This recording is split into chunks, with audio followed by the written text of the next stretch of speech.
Hey, CityCast listeners, it's Megan. If you've been to the Strip, gosh, in the last 10 years, you know a lot has changed. And in a lot of ways, the anchor to all that is the Strip District Terminal. The historic 5-block building used to be the source for all the produce in Pittsburgh. And now it's an all-day destination for shopping, dining, working out, and more. There's the market on Saturdays, performances on Sundays, parking and retail discounts on Tuesdays. Check it all out for yourself in person and at stripdistrictterminal.com.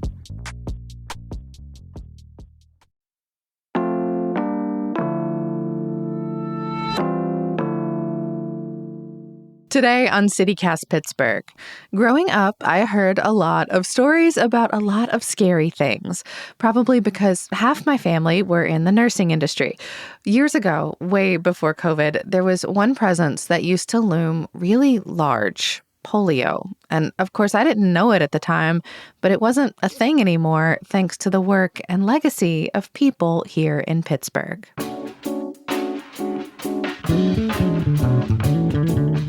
It's Monday, July 10th. I'm Megan Harris, and here's what Pittsburgh's talking about.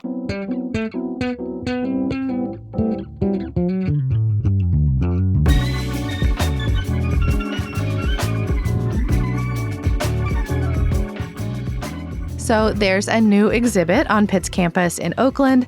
It's free to check out, and it's got a bunch of relics from back when the polio vaccine was first developed here in town. I'm with Maria Carter, a producer here at CityCast, who's been doing some research on it for us. Hey, Maria. Hey there, Megan. I know you have sort of a soft spot for infectious disease stories. Do you have any experience with this one, with polio? Luckily, no experience. Good. That's what we want. I mean, it would be horrifying if I had personal experience with that. I'm a millennial, so I was really born after wild polio was eradicated in this country. So it's really only something I've ever seen in movies or TV or heard about. Yeah. Like, I'm sure I was vaccinated as a kid against polio, but that's not even something I remember, really. What about you, Megan?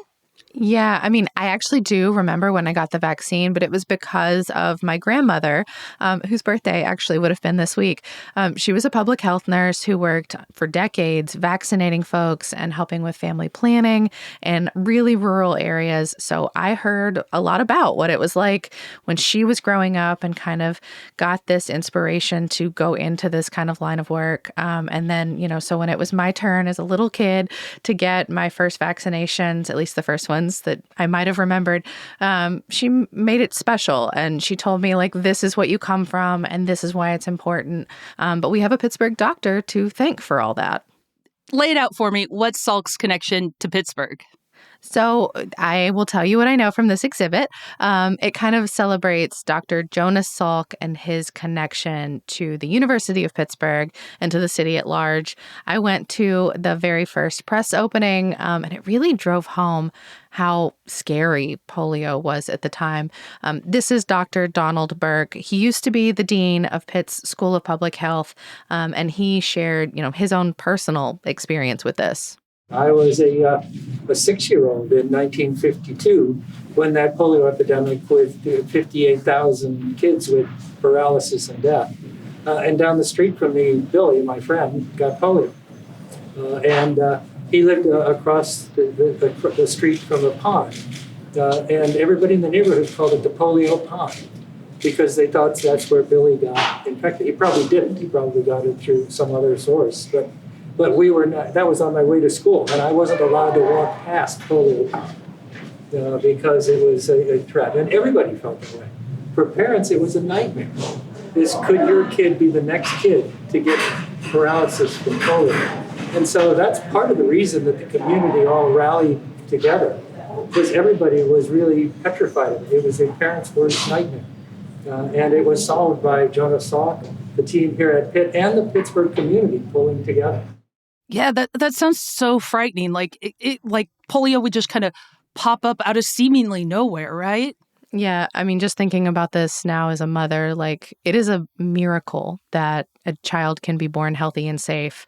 And I would be terrified to let my baby outside. It's amazing what we have to be thankful for, and we have so much to be thankful to Dr. Salk for, right? Yeah, the exhibit went over kind of like the development process. I mean, I guess this is obvious to anybody who's in this industry, but it was new to me that it took 7 years of his life to get it from, this very like early stage to development in a way that, the broader community could benefit from it. I know a lot about the polio virus itself, but I don't really know about kind of how he went about doing all that research and developing the vaccine. Yeah, so these are the broad strokes. But Salk got hired by Pitt in 1947 to start working on developing this vaccine. In 1949, the polio virus was first cultivated in human tissue in Boston Children's Hospital. So Dr. Salk and his lab got that virus, killed it, and then created a vaccine in 1952. I believe he vaccinated himself and his children first in 1953. A year later, he did a wider study. And by 1955, it was going out more widely and considered gone in the United States by 1979. Of course, until 2022, when it was found in New York State's sewer water. Tell me more about the polio virus itself, because I'm still a little murky about exactly how it worked. Yeah. So let's talk about first how it spreads. It's in the digestive tract, right? So that is already new information. Yeah. Right. I mean, this is how distant I think the polio virus is to most people. It's in your throat and intestines. Yeah. And so knowing that, you might guess that it kind of spreads through feces and saliva. So a lot of how it would spread is through contaminated water and food. So the pond might have been a way it spread, legitimately. Oh, wow. Yeah. Or the kid could have just sipped a glass that someone else had and had it that way. Less commonly, it could be airborne too. So if someone coughed or sneezed, and it was really often spread among young kids. Kids under 5 are at the greatest risk. And anyone who's not vaccinated should go without saying, Yeah, in the modern era for sure. And I know that paralysis is among the most obvious symptoms, but how else does it affect people? So first of all, I think one of the most surprising things to me when I was getting a little bit deeper into that was a lot of people that get polio don't show symptoms. Oh. Something like 75% of people don't show any symptoms of polio. Well, and so for folks who do show symptoms, what does it usually look like? So for most people, that other quarter of people who do get sick, it's like the flu. They get a headache, they get a fever, sore throat, muscle pain, nausea.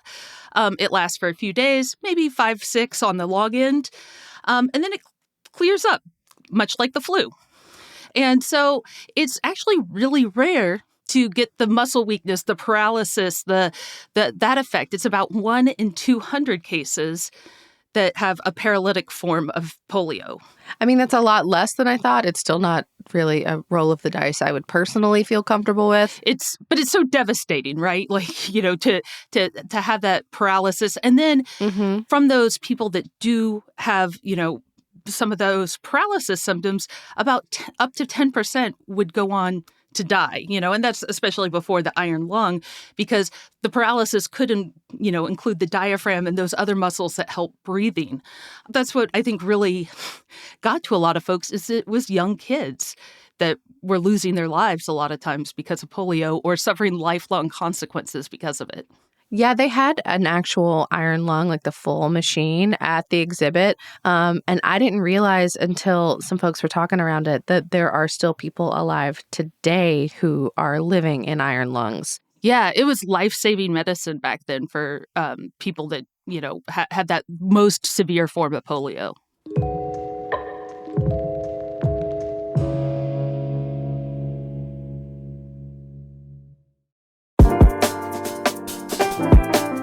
Hey Pittsburgh, it's Megan. If you're craving a delicious scoop on a hot summer day, get yourself up to Bakery Square, the new local home for Jenny's Ice Cream in Pittsburgh. I know. It's sort of sacrilegious here to love an Ohio brand this much. But y'all, I have been a Jenny's stan for years. Their flavors are so creative. The brown butter almond brittle, the brambleberry crisp, and they have dairy-free and gluten-free flavors too. Their cold brew one, it is almost better than actual coffee. And one day, I might even pluck up the courage to try the everything bagel. My friend Laura says it's divine. I'm so stoked that I can finally get my from-scratch Jenny's Fix right here in Pittsburgh, even at Target, Whole Foods, or Giant Eagle.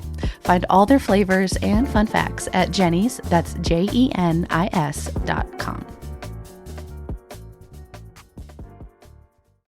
So I guess this brings us to Pittsburgh and Dr. Jonas Salk's involvement. So how did he test the vaccine? Usually some of the stuff starts on animals, but of course the story we hear is about his actual children. Yeah. So when I was looking into this, you mentioned his two sons, and I think that's a very common story. And he did test it very early on his own kids, and he first tested it on lab animals like you do. But then, and this was super common at the time, is he tested it on kids in like these two state schools for mentally and physically disabled kids. What? Yeah. Like people were doing this kind of crap all the time back then. I did not know that. Yeah. It was such a common practice. It's so unfortunate. Like, I think luckily we have a place, a lot more medical ethics and practices and standards that prevent this sort of thing these days. But like, that was seen as good medicine, I think, back in the day. Wow. Yeah. And now, and his sons have been the ones carrying on their dad's legacy, I guess, for a really long time. And Dr. Peter Salk, one of his boys, is actually a part-time professor in Pitt's Department of Infectious Diseases and Microbiology. So there's still a Dr. Salk on campus all these years later. He and his brother donated a lot of the artifacts to what is now this Pitt exhibit. And he talked about those days back when Dad was still in that development phase. I was 9 years old at the time. This was in the spring of 1953, and my father, we lived in Wexford at that point, and my father brought home the vaccine to administer to his family. One could look at it in different ways. This was after the very earliest of the studies had been done at the Watson home and at the Polk State School, and now was the time to expand out into a larger population of school children. So it was at that transition moment, I think my father wanted, number one, to demonstrate his own confidence in the vaccine by immunizing his own family. But I think probably underlying all of that was, we've seen enough. We know this vaccine is going to work. So did people other than Dr. Salk's family here in Pittsburgh have any kind of, early access just because he was nearby doing this research? Yeah, luckily for Pittsburgh and Pittsburgh kids, yes. And so first, they sent out in 1954 letters at more than 40 schools to parents, and they were signed by Salk, and they were explaining what the study was, inviting them to sign up their kids. And I think it was something like more than 7,500 local kids signed up for this. So, those kids were vaccinated. And, got that. He went to Arsenal Elementary School and was like giving out vaccines there himself. Oh, wow. And there are like photos, I think, I forget it, maybe Life magazine. There are photos there of him doing that. So, it was an event at the time.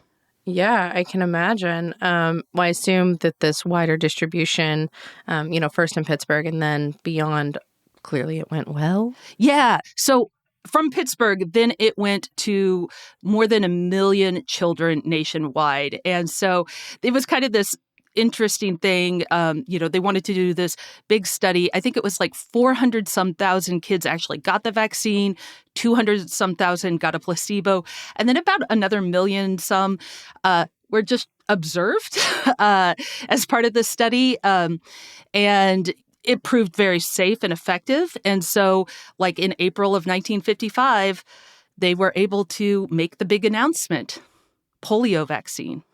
Yeah, yeah. And then, of course, by 79, which is still a long time, like that's 24 years, they say that it's fully eradicated in the United States. But there's a lot of in-between time there. What was the local and, even national response to the vaccine at the time that it was, gaining steam and, more and more people were getting it? People were over the moon. Literally, it was like the moon landing. Really? Yeah, yeah. The headlines, lots of exclamation points. If we were old-timey radio right now, polio routed, Salk's vaccine works, there were reports of businesses closing, people celebrating in the streets. This was just unbelievably good news for people because it was such a horrible disease.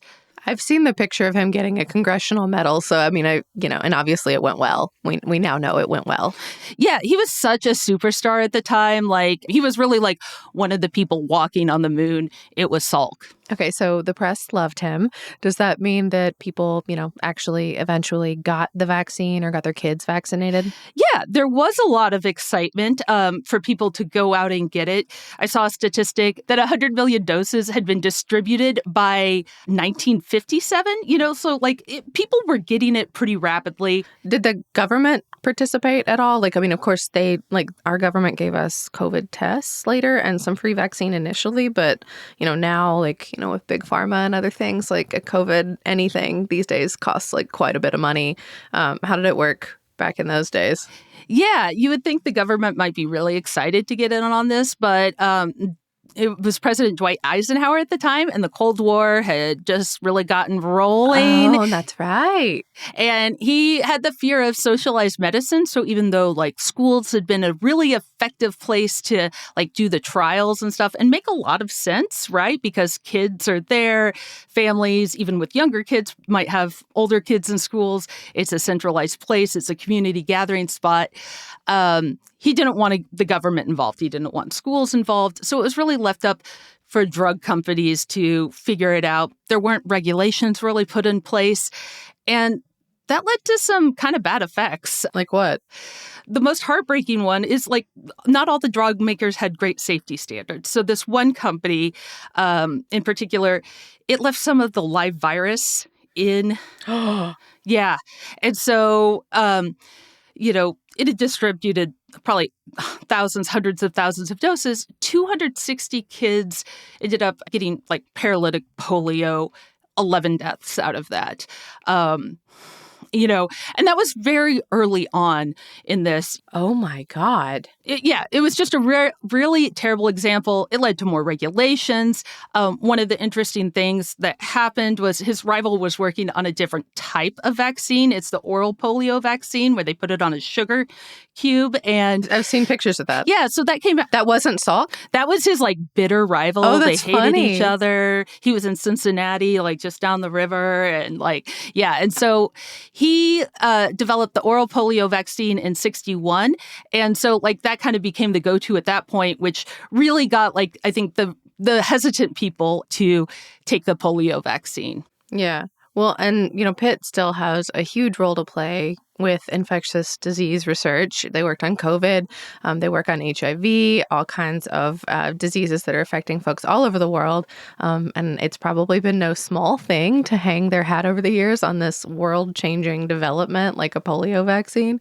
Yeah, who wouldn't want to say you work, you have the Salk professorship or something, or the Salk lab. And I think, one of the things I mentioned earlier, it's a whole team of, people. Oh, totally. It was behind Salk and, that there are whole teams of people at Pitt working on these things. No product exists in isolation. CityCast Pittsburgh among them. Aw, that's right. Maria is always behind the scenes, even when you do not hear her. Yeah. And of course, as you mentioned earlier, the younger Dr. Salk is still there. And he's it seems really cool that his dad's stuff is on display, maybe inspiring those young students and inventors and caregivers and all those other folks. I can hardly tell you how fulfilling it is for me to see these materials back here in Pittsburgh. My father was an extraordinary human being who accomplished much during his lifetime with the help of so many people. And he serves as an inspiration for the future. And now you can go see those artifacts from the original research and rollout. We'll have links in our show notes for ways that you can check it out.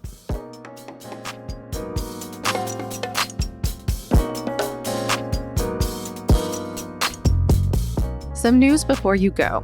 Healthcare workers at the Allegheny County Jail say they're underpaid, understaffed, and overworked. In a new survey from the Pennsylvania Interfaith Impact Network, staff members reported being asked to do things that could threaten their medical licenses and potentially put incarcerated people at greater risk. WESA has a really good breakdown of the exact questions and how folks responded. It was all presented to the Jail Oversight Board last week. And city leaders want to expand Bakery Square, including current businesses plus a bunch of new apartments and retail. The developers behind the proposal, Walnut Capital, of course, committed a separate $25 million towards rehabbing 100 homes in Larimer. Councilman Reverend Ricky Burgess told WPXI that he hopes the expansion will help rebuild Black communities.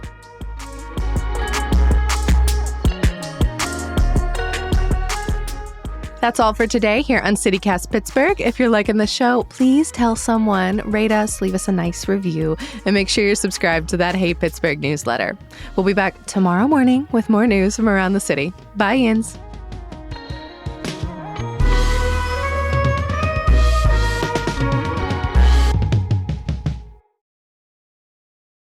First this, then goats.